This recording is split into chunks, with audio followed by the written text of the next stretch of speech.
Olá, telespectadores. Aqui Letícia Santos no programa Conexão Preta. Hoje nós temos uma visita ilustre no nosso município, a Elizabeth Gonçalves. E por que ilustre? Porque os professores são ilustres, né? A nossa pedagoga,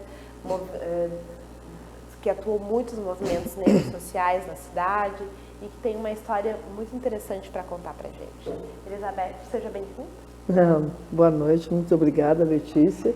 Muito importante a nossa estada aqui, porque, afinal de contas, nós vamos conversar sobre os processos, né? O que está acontecendo no nosso município, o que já aconteceu, o que é importante, principalmente fundamentando a questão educacional, né? Eu, por exemplo, a minha base... tu falaste pedagoga, sim, fiz pedagogia, mas a minha base é a questão de ser educadora, né? Que é aquela pessoa que aprende com o outro. Como já dizia o Paulo Freire, no momento que você ensina, você aprende. Então, são duas esferas importantíssimas na nossa vida, né? Essas trocas. No momento que a gente está ensinando, a gente está aprendendo, e isso o educador é assim. Tem que ter essa visão que estamos em processo constante, permanente de aprendizagem, né? Então, é mais ou menos isso, né? Para a gente iniciar a nossa conversa, né? Beth, nós gostaríamos de conhecer a tua história. Quem é Elizabeth Gonçalves? Bom, eu sou uma pessoa que me constituí, né? Eu sou uma pessoa da década, sou de 1949, né? 25 de janeiro, pleno verão. Uma mulher do verão, dos calores. E assim, tivemos assim a felicidade de, por exemplo, de convivência com uma família pequena, que no caso específico, né, a mãe, o pai, porque eu sempre parto da mulher, né, tem mais essa também, né, a mãe, o pai e a minha irmã. Então, uma família pequena, e o pai é uma pessoa, um construtor, um carpinteiro, a minha mãe, na época, uma dona de casa que se responsabilizava pela educação de 2 filhas e que entendia o que era muito importante. Então, a gente teve essa possibilidade dessa convivência, dessas lideranças que eram nossos pais, de que acreditavam que o ensino escolar, enfim, a educação, fundamentava muito um ser humano, ajudava muito os seres humanos na sua formação. Então, eu me constituí assim, a gente, à medida que nós vamos assim, conhecendo e participando de vários espaços que nos são proporcionados, a gente vai se constituindo. E se constituir significa que tem muita gente junto conosco, né? Nós não somos uma pessoa, nós somos várias pessoas quando a gente se constitui, quando a gente defende causas, né? Então, isso é importantíssimo nas nossas vidas, né? E cada um de nós tem isso consigo, né? Uns defendem uma causa, outros defendem outra, e nós nos dedicamos, assim, a fazer essa defesa permanente da questão da educação, dos direitos do cidadão, né? Isso é muito importante para nós, né? Beth, nós sabemos que tu é uma mulher de causas, né? Que tu defende causas e que, enfim, não só da educação, mas algumas causas que a gente sabe que é muito pertinente à nossa sociedade, a questões de família, a questões do movimento negro. Nos conta um pouquinho sobre essas causas. As causas sociais, né? Quer dizer, né? Assim, uma vez que nos sensibilizamos, assim, que entendemos assim que o mundo poderia ser melhor, a vivência para todas as pessoas, não para alguns grupos, né, privilegiados, vamos dizer assim, dentro dessa dinâmica que nós estamos falando. Então, essas causas assim sociais, que elas passam também pela questão educacional, mas elas passam pela questão dos trabalhadores, pela questão, inclusive, assim, né, do direito a uma moradia, né, as pessoas direito a um salário digno, né, a ter uma vida assim mais tranquila, a saúde, que ela é fundamental, e isso ficou muito claro na pandemia, né, que nós ainda estamos enfrentando, a importância da questão da saúde das pessoas, né. E ela passa por... São causas sociais, são causas assim emergentes, causas importantes, para que a gente possa construir momentos e vida e, sei lá, lugares, espaços melhor para as pessoas, né? De convivência, enfim, de troca, de solidariedade.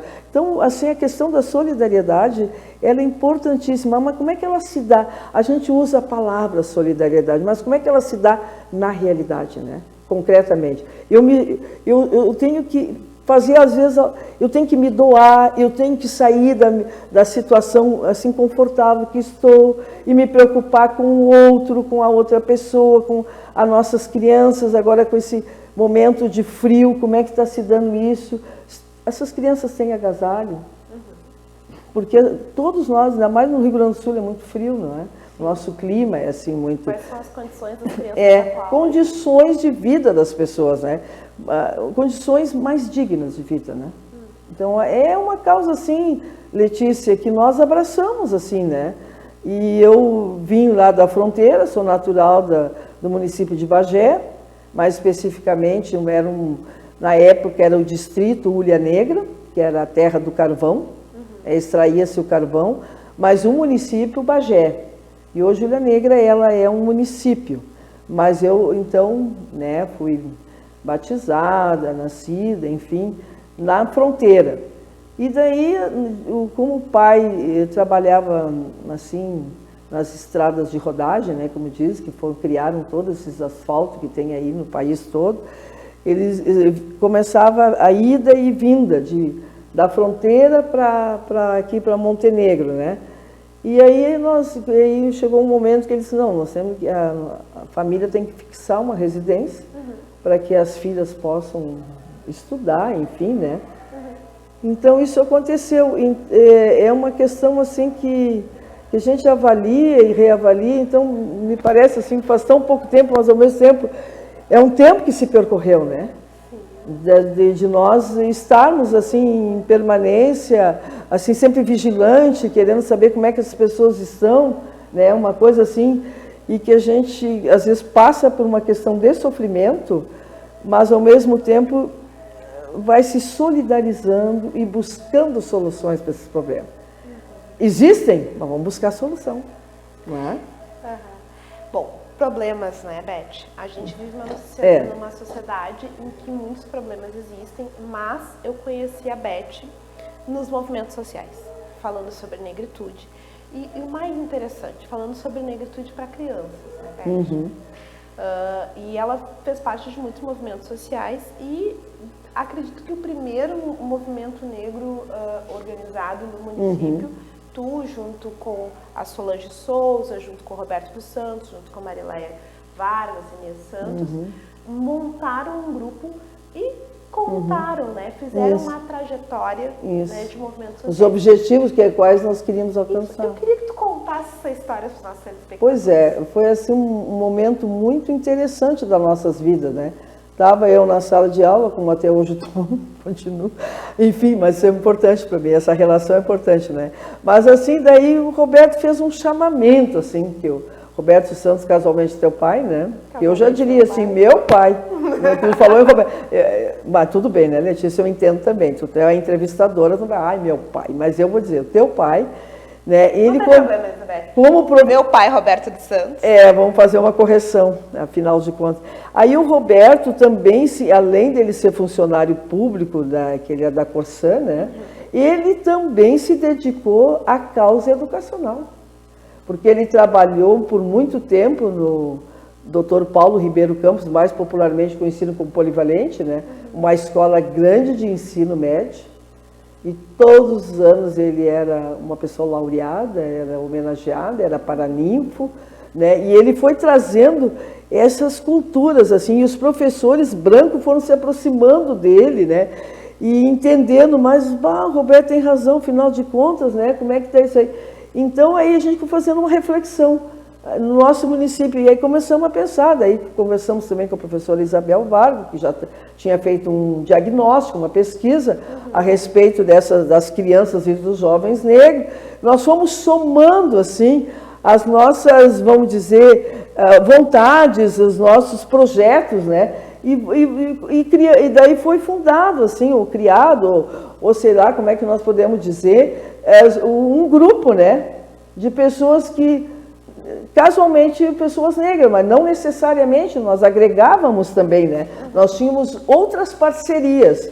E uma das parcerias que colaborou muito conosco na época foi a Secretaria Municipal de Educação de Montenegro, né? Então, eles abriram, assim, os espaços para nós, as portas, né, da Secretaria Municipal de Educação, para a gente, então, começar a fazer um trabalho, assim, mais atuante e mais abrangente junto aos professores e educadores de Montenegro.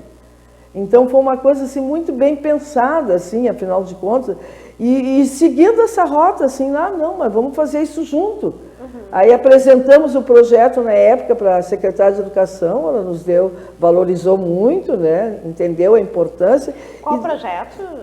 Sobre a questão do negro e a educação, né, que começou assim, né, a gente começava como se fosse um trabalho de grupo, mas que era um trabalho assim que tinha essa dimensão municipal, que era o encontro, né, do negro e educação, né, e painel, começou com a palavra painel. Por que painel? Porque nós trazíamos os painelistas, pessoas que vinham de todo que é lugar. Eu digo, Roberto, não sei, vai vir sim. E ele trazia lá de São Paulo, isso que veio ter gente do exterior. Ah, vem, não, mas eu disse, Roberto, não, mas tudo bem. Aí a gente deixava que ele administrava essa parte, né? Então, essas coisas aconteceram assim. E foram eu aproveitar essas luzes aqui, foram iluminando, assim, as nossas ideias e os nossos ideais e as nossas ideias educativas na questão, né, da étnico-racial, tá? E daí os professores brancos foram se aproximando, foram compreendendo melhor coisas que até então não estavam muito bem compreendidas, né? E nós juntos começamos a fazer esse debate. Então esse painel, depois ele mudou de nome, começamos junto com a secretaria, criamos um encontro sobre o negro e a educação, né? E nós trazíamos essas personalidades para conversar conosco, das mais variadas possíveis, educadores, políticos, nós trazíamos as pessoas assim, né, que gostariam de falar, na área da saúde, veio enfermeiros, pessoas assim de todos assim, os expoentes da sociedade.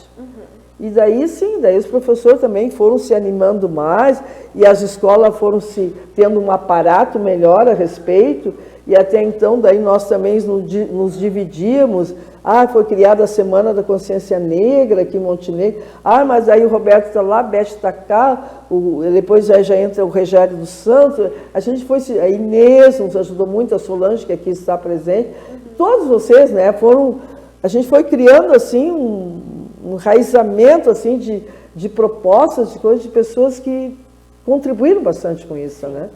Foi um projeto de muitas pessoas, né? De muitas pessoas, há várias mãozinhas, né? A gente pode dizer, teve a ideia, que eu, assim, inicialmente até um pouco me assustei, né? Assim, porque o teu pai, o professor Roberto, nosso querido amigo, em memória, vamos dizer assim, vamos homenageá-lo ele em memória, ele sempre, para ele não tinha nenhum, assim, obstáculo. Não, vai dar certo, uma pessoa positiva, assim, sabe? E eu sempre, assim, um pouco desconfiada, mas, enfim, ele nos levava junto, então vamos dar, vai dar certo. Então, assim, a nossa sociedade centenária, né, que hoje é associação, né, nós mudamos o estatuto para que possamos entrar na questão cultural, né, aquela coisa que houve uma mudança, foi chamado sócios, a gente fez isso. Mas a associação cultural, né, a Floresta Montenegrina, centenária, também sempre assim nos recebeu, né? Então nós tivemos um trabalho assim, e tivemos muitas dificuldades também, né, Letícia? Eu agora vou falar do ponto de vista da dificuldade, com as nossas pessoas, né, que não estavam habituadas e tinham uma compreensão, vamos dizer, um pouco ainda nebulosa a respeito, né, porque dava-se a impressão para algumas pessoas que era um trabalho assim de alguns intelectuais, né, assim metidos, aquela coisa. Então a gente tem essa disparidade. E eu até entendo, eu entendo as pessoas. né? Como eu digo, né? Se está todo mundo ali falando japonês, eu não sei falar, eu fico inadequada naquele espaço ali, né? Sim. Eu sempre dou esse exemplo, eu falo de japonês, pode ser outra língua, mas enfim, que é difícil. Então, Beth, nós temos... E o foco de vocês era só escola ou vocês pensavam em outras políticas públicas para Montenegro? Assim, a partir da escola se pensou também, né, em fortalecer a questão, porque teve um momento no país que as ações afirmativas eram muito fortes, né? Depois também se perderam. Chegou a ser criado um estatuto, né, da igualdade racial, né, que teve assim, nós tivemos diretrizes curriculares nacionais sobre a questão de como trabalhar isso na sala de aula, nos espaços pedagógicos, vamos dizer, não só na sala de aula, né? Mas assim, se teve momentos assim, se pensou em muita coisa, na questão também do emprego, né? Da função, onde é que nós estamos. Nós tivemos muitas lutas, inclusive junto ao Legislativo, né? Ao Poder Legislativo Municipal, né? Com os 12% para os negros no ingresso no serviço público. Uma lei de autoria da nossa professora Silvia Castilhos, ex-vereadora, né? Ela foi uma benção, uma mulher branquíssima da Silva, né? Branquíssima Castilho, né? Que é o sobrenome dela. A Silvia é branquíssima, mas a visão dela é uma visão muito interessante e ela criou essa legislação, mas a gente apanhou bastante, porque os vereadores entendiam que somos todos iguais, para que ter isso aí?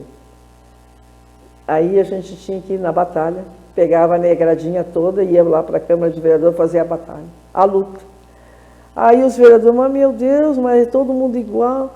Aí eu digo, então vocês comecem a citar quantos funcionários públicos negros vocês conhecem, custaram muito. Ficavam assim, pensativo. É todo mundo igual, mas não tinha participação. Mas assim, foi sempre numa luta, né? Mas graças a Deus, assim, sempre conseguimos, né? Sempre o apoio deles, depois eles conseguiam rever a questão, né? Porque é importantíssimo, porque a gente não tem a mesma oportunidade. Até agora, a gente não tem essas mesmas oportunidades que as pessoas brancas, né? Então, a gente precisa, a gente entra no concurso, mas tem que entrar, assim, com apoio. Até as próprias cotas que as pessoas não entendem. Mas daí vão dizer que os negros não têm condição. Não, gente. Se nós pensarmos que tivemos 300 anos de escravidão, e quando, assim, não querendo fazer analogia nem nada, mas quando, por exemplo, a escravidão foi estancada, aí veio a lei de libertação entre vírgulas, eu vou falar entre vírgulas. Enfim, o que aconteceu? Nós não tivemos a garantia do emprego, a garantia da habitação, a garantia da educação, diferente dos Estados Unidos. A Abraham Lincoln, quando termina a escravidão nos Estados Unidos, é criada a escola para todos, e a igreja, e um espaço de lazer. Foram criadas essas coisas. Foram ambientes que colaboraram, mas através, claro, da luta dos negros. Não estou dizendo que foi uma benéfica, mas se sensibilizaram através da nossa luta. Da luta, exatamente. Então, nós temos esse diferencial. E aqui nós não tivemos essas oportunidades. Por isso que estamos até hoje em condições de estar sempre buscando essas oportunidades, as lutas. Por isso as cotas, as pessoas têm que entenderem que o teu pai mesmo, o professor Roberto Santos, sempre dizia, mas vocês sabiam que os agricultores, os agrônomos, os filhos deles tinham cota para entrar na faculdade? Sim, tinham. Agora, os negros não podem, por quê?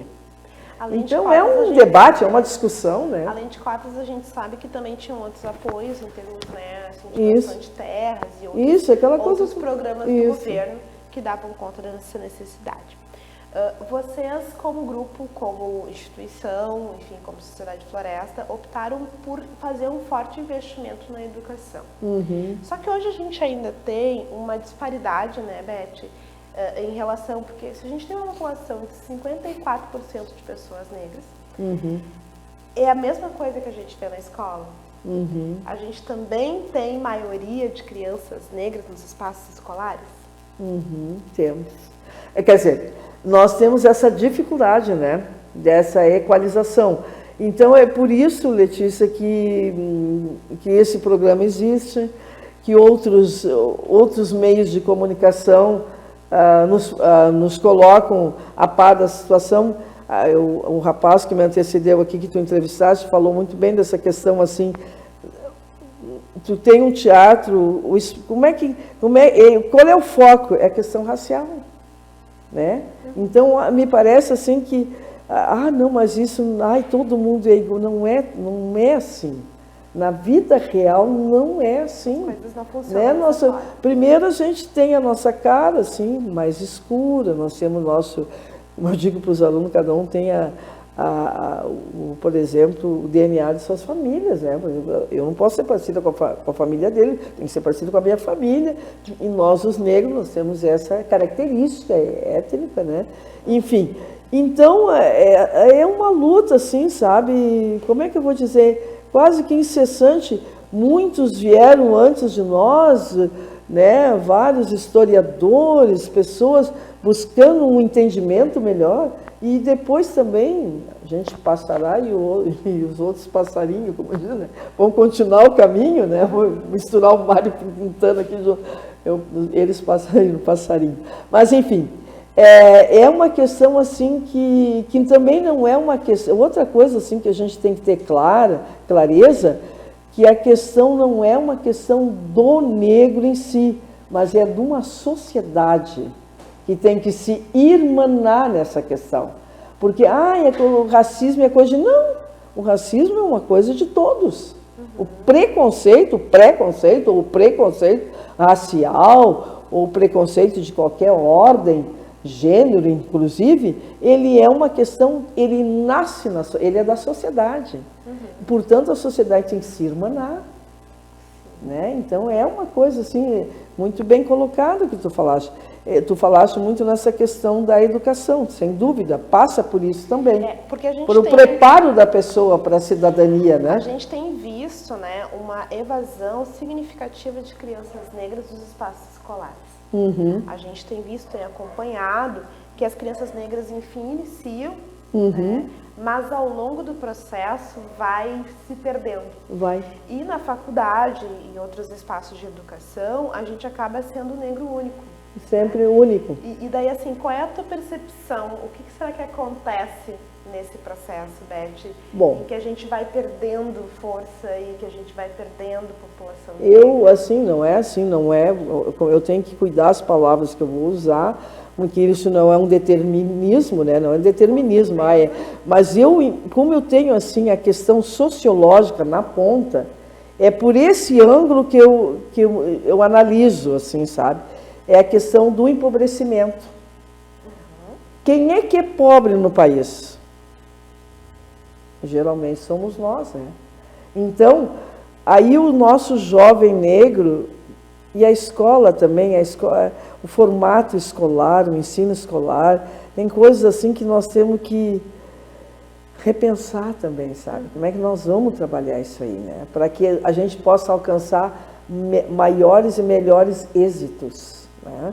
Então, aí esse jovem, ele abandona mais rapidamente a escola, porque entra no mercado de trabalho, e geralmente é um mercado de trabalho despreparado.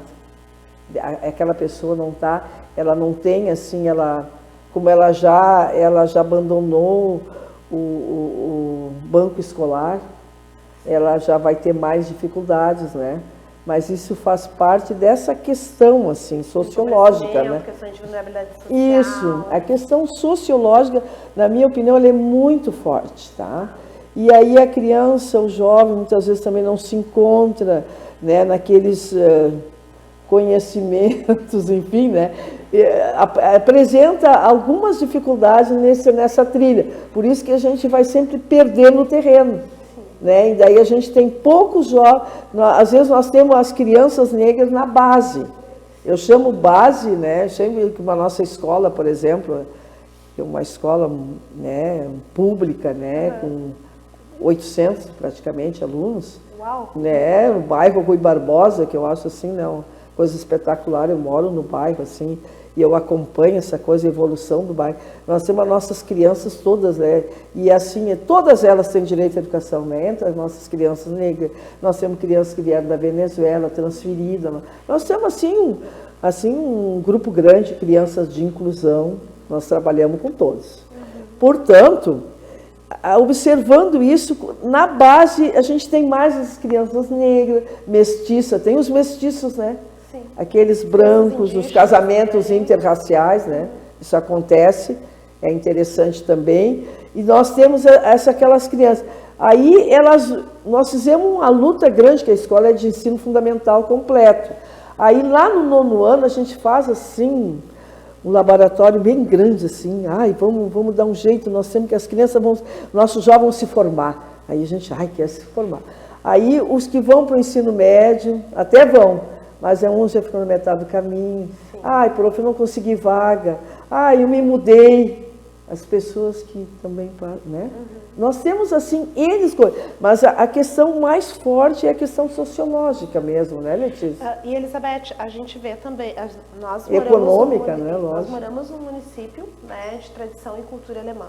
Uhum. E como é que tu vê assim, essa questão de Montenegro nesses processos de políticas sociais, da participação do negro? Como é que tu vê Montenegro nesse cenário? Ela está muito incipiente ainda, né? Nós precisamos muito, muito melhorar isso aí. Né? E cabe a todos nós, né, inclusive ao poder público, na minha opinião, né, também fazer esse movimento assim, né, de buscar a população negra, dar visibilidade. Nós precisamos de visibilidade. Sim. Todo mundo precisa, e principalmente nós.